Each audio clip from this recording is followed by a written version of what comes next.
Bangladesh has had amicable relations with the United States since independence. The bilateral ties have grown steadily ever since. The Golden Jubilee of their diplomatic relations was celebrated in 2022. Recently, we can see some challenges in the US-Bangladesh relationship. To know more, viewers, welcome to DBC's special program, Meet the Envoy. I'm Antara Rai Chaudhary with you. Today, we have the Ambassador of United States to Bangladesh, His Excellency Peter HAAS. Your Excellency, welcome to DBC studio. Thank you so much for giving us your time. To begin with, Bangladesh celebrated its independence on 26th March, commemorating 53 years of long struggle of human rights, democracy, and independence. How would you evaluate the progress of Bangladesh in these 53 years? First of all, thank you very much for having me on your show, Antara. It's a real pleasure. The 53 years of independence, it's been amazing. I mean, when you look at where Bangladesh started in 1971, the progress that has been made is remarkable in terms of economic growth, in terms of reduction of poverty, in terms of gender equality, just everything. It's been remarkable. And I think the really exciting thing now is what the next 53 years look like as Bangladesh is making the transition from lesser developed country to a middle income country. And I think that's where the real fun is going to be, and where the United States, as we've been a partner in the past 50 years, will be the continued partner for Bangladesh in the next 50 years. So according to the World Bank, the United States is Bangladesh's largest export destination and one of the largest sources of foreign direct investment. On the other hand, the single largest investor in our energy sector. So undoubtedly, it's the mark of profound friendly relations. So how would you like to explain it? So I just need to correct one of your facts. So not only are we the largest destination market for Bangladeshi exports, but we are the largest foreign direct investor in Bangladesh, and not just one of them. We are the largest. It's a combination of things. When you look at Bangladesh, and particularly when you look towards the future, it's very attractive to U.S. companies. You look at the size of the population, the rapid economic growth, the number of people who are educated, and it's an exciting destination that American companies will want to be a part of. And certainly for now, much of that investment is in the energy sector and rapidly expanding the number of U.S. companies interested in coming here to invest in the energy sector to help Bangladesh meet its energy demand. Of course, they face challenges like they do anywhere in the world. And so as Bangladesh moves in this next 50 years or 53 years, and as it moves to a middle income country, it's going to need to make a lot of reforms to help continue that trend and to attract additional investment and to diversify the economy. So as we know that US is also the largest donating country for the stranded Rohingya population in Bangladesh. Should we expect that your government would play a similar role in the repatriation too? So first of all, the generosity of Bangladesh in hosting these million refugees here for all of these years is truly remarkable. And it's not an easy thing to do. It has impacts on the economy, and it's expensive. And so the United States, tremendous gratitude to Bangladesh for playing that role here. Second of all, the actual longer term solution to this problem, there's at least 4 different elements to it. As you mentioned, there's the humanitarian effort, the sustaining these 1 million people, providing them food, providing them shelter, providing them education and basic health care. And there we've been by far the largest donor, $2.1 billion the United States has contributed. And in fact, last week when Undersecretary Azrizea was here, we announced another $74 million. But the goal isn't to continue to do a humanitarian operation. The goal is the ultimate repatriation of these people back to their homes in Burma, which is where they want to be. Unfortunately, the Burmese military regime has not created an environment where the Rohingya feel safe enough to go back to get their lands, to go back and have citizenship rights, to go back and know that they're not going to be attacked again. And so there, we've been working very hard with Bangladesh, with the international community, to continue to raise the pressure on the Burmese military junta to move in a path where the Rohingya can return to their country. The third part of it is accountability and making sure that those responsible for this genocide are held accountable. And there we've been very active as well, working with the international community on some of the legal cases. And then the final part that we're working on is limited resettlement. So for those Rohingya who are the most vulnerable and cannot return to Burma immediately, finding a way to have them resettled to the United States or someplace else. So it's a very broad, integrated approach with the ultimate goal, as you said, of allowing these people to go back to their homes. We hope we would be able to solve the situation very soon. Yes. So although USA is the biggest importer of Bangladeshi good, RMG in particular, taking your comments on that, the GSP issue remains unresolved. So do you see any possibility of lifting the ban soon? I think it's important to look back to the origins of why we originally revoked GSP status. And it goes back to 2013 after the Rana Plaza disaster. And since then, and I want to be clear here, that there has been enormous progress in Bangladesh, particularly in the export sectors, particularly on worker safety. And so I think the conditions that existed in 2013 are entirely different now, that by and large, workers in RMG factories for export to the United States are in safe environments and they're getting paid. And we don't run the risk of the same kind of industrial disaster that we had then. One of the issues, though, is that they have not yet been able to have rights. So the ability to form unions, the ability to demonstrate, the ability to do collective bargaining, the ability to raise their voices as workers and in unions. And Bangladesh is starting to make some changes in working with the International Labor Organization, and I know the EU is working on it. But under our GSP law, there is required to be a sustained effort to meet international labor standards. And we're still waiting for that to happen. Your Excellency, we will get back to our questions right after a short break. Great. Thanks, Antra. Viewers, we're taking a short break. We will have more important and interesting conversation with our respected guests soon after the break. Stay with us. Welcome back to Meet the Envoy. Viewers, we have the Ambassador of the United States to Bangladesh, His Excellency Peter HAAS. Let's go back to our conversation. Your Excellency, recent developments clearly indicate that the United States is very much concerned about the free and fair parliamentary polls in Bangladesh. Could you update us about your government's current stand on this matter? Thank you, Antra. So, as we talked about earlier, we recently had a visit from the Undersecretary of the United States for Civil Security, Human Rights and Democracy, Azra Zaya. And she had a whole series of meetings with the Honorable Prime Minister, with the Law Minister, with the Home Minister, with the Foreign Secretary. And in each and every one of those meetings, your government officials expressed their commitment to free, fair, and peaceful elections. That's all we want, that we want elections that are run in a way that the people of Bangladesh feel that they can choose their leaders.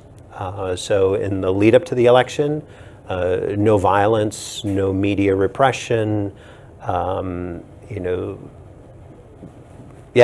ability to organize the day of the elections completely free, people vote for themselves, and then the aftermath peaceful, And that's all we're asking for, is that the people of Bangladesh get to choose. And what we heard from the Prime Minister on down is that that's very much the commitment of the government of Bangladesh. And so we saw last week on the 12th, when the BNP announced its one-point plan and the Awami League had a countering demonstration, we saw almost no violence. And so we want to see that replicated, and we'll have the chance tomorrow with the by-elections here in Dhaka. And on the 2 following days, when the BNP is planning its movement, we want to see that fair. We want to see it nonviolent, and to let people get out and express their views. Great. So recently, as you have said earlier, that we have noticed a few subsequent high-level visits of the American officials in Bangladesh. So what significance do these visits entail for Bangladesh? And will we have any more such visits before the year ends? So my demise or my end of my tour here? Maybe during your tenure. No, so there's been a whole series of, as you mentioned, of high-level visits, and I expect that that will continue. And it's because Bangladesh is important to us. It's an important partner. We talked a little bit about the past 50-plus years and about our hopes for the next 50 years, that we view Bangladesh as being an important country in this region, and that we want to continue to talk to Bangladesh on the economic front, on democracy, on human rights, on security issues, on people-to-people exchanges, because I think we all want a democratic, prosperous Bangladesh going forward. Is U.S. going through some programs in order to ensure such introduction of programs in order to introduce the human rights and democracy? So we have a very large assistance program here as a development partner, more than $200 a year, which makes Bangladesh our largest development partner in all of Asia. And we do things across the whole waterfront of activities. We do police training. We work a lot with civil society. We work on trafficking in persons and helping to counter that. We work with political parties. We've been doing a whole program where we're working with political parties on how to, particularly for the youth, how to be activists and how to get their political points across. We're in the health sector. We're doing a lot on climate change. And so we intend to continue across all of that in areas where we can work with Bangladesh on its development. So would you define the current bilateral relationship between Bangladesh and United States, and how can we move it forward? So absolutely, I think it's a strong, good relationship, and one that, and I think Salman F. Rahman said this recently, one that only gets better by frequent consultation between the two of us as we exchange our views and we make sure that we're each understood. Most of us believe that you're a good friend of Bangladesh. Only most of you. Well, during your tenure, what are the new and significant avenues we can expect?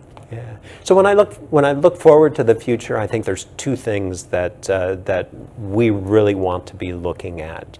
One is the expansion of business ties. As we talked about earlier, there are lots of opportunities here. There are also lots of opportunities for Bangladeshi businesses in the United States. And often we in government think that we're so important, the government-to-government relationship. And in reality, it should be the private sector and the people-people relationship that are far more important than what the governments do. So the business aspect is really important, and I understand that we have a business delegation coming from the United States later this summer, so looking forward to that. And then the second is on student exchanges and having Bangladeshi students study in the United States. You probably saw that last weekend we had another of our Super Fridays to make sure that we were able to interview all of the Bangladeshi students who want to study in the United States, and that Bangladesh is now the 13th largest sender of students, foreign sender of students to the United States. And we want to make sure that Bangladesh raises to at least 8th, because you're the 8th most populous country in the world. So you should send the 8th most students to the United States. So we are often influenced by the Western culture. So what will be your suggestion as were talking about the student and the education earlier. So what will be a suggestion for the younger generation who wants to study in United States? I think, first of all, we of course would love to welcome more Bangladeshis to the United States for higher education. And I think here I'll just do a little advertisement for our own Education USA program, which is run through the embassy, which provides free advice to students on how to pick a U.S. university. We have more than 4,000 higher education institutions. It's hard to pick one, but they can help pick the right one. They can help with the application procedures. They can help identify scholarships, and it's all free. So that they should, if they're interested, they should make sure they're visiting one of our Education USA places, either in Dhaka, in Sylhet, and in Chittagong. And also this coming September, we'll be doing another education fair in early September, where a number of U.S. universities will come here and meet with students directly. So what will be the suggestion for the students? How would they prepare themselves in order to go to USA? Study hard. Your Excellency, during the visit of Andrzej, she said that United States would cooperate with Bangladesh in order to continue the democracy. So what steps is US taking in order to continue the democracy and cooperate Bangladesh? Yeah. So much of it is us just, I think, providing encouragement to adding our voice to others, calling for free, fair, peaceful elections, adding our voice to others, calling for increased media freedom, our voice adding to others about the amendment of the Digital Security Act, which we spoke with the law minister about, and where he said that we should expect changes by September. And so much of it is just encouraging, as we do in the United States. We're not perfect by any means, but encouraging the continual improvement of the entire democratic environment. Moving on, I would like to ask you some light questions. You have been in Bangladesh for more than a year right now. So you have experienced different cuisines and Bangladeshi food. So which food did you like the most? It's hard to say. So I love fushka. Okay. Kalabuna, mishti doi, mangoes, and mangoes. So what are the cultural similarities you see in US and Bangladesh? Well, the cultural similarities. That's an interesting question. I hadn't thought of it. Both of us definitely like food. And I think both always want a better life for their children. So that continual improvement, and that our children are better off than we are. Do you like cricket? Do I like cricket? Do Yes. you like cricket? Yes. So World Cup is coming soon, and Bangladesh is also being a part of it. Do you see Bangladeshi cricket? Do I see it? Occasionally I turn it on TV. Do you know some of the cricketers of Bangladesh? Not very well. I did get to play cricket for my first time since being here in Bangladesh, up in Rajshahi. I had a chance to play. And so I usually only watch enough of it so that I can make comments to people. So which country do you support when it comes to cricket? Well, I will just say that the United States just started a professional cricket league. And so hopefully we, the United States, will eventually be able to field a national team that will be able to compete. Great. So Mr. Ambassador, we are almost at the end of our program. It was our pleasure to have you with us. So would you like to present your last remarks for our viewers? Thank you, Andra, for having me here. And thank you to the people of Bangladesh for the warmth with which you have received me here. And I very much look forward to these next decades of U.S.-Bangladesh partnership. Thank you. Thank you so much. Thank you. Viewers, we are at the end of our program. That's all for now. Thank you, viewers, for watching me, The Envoy. Stay tuned.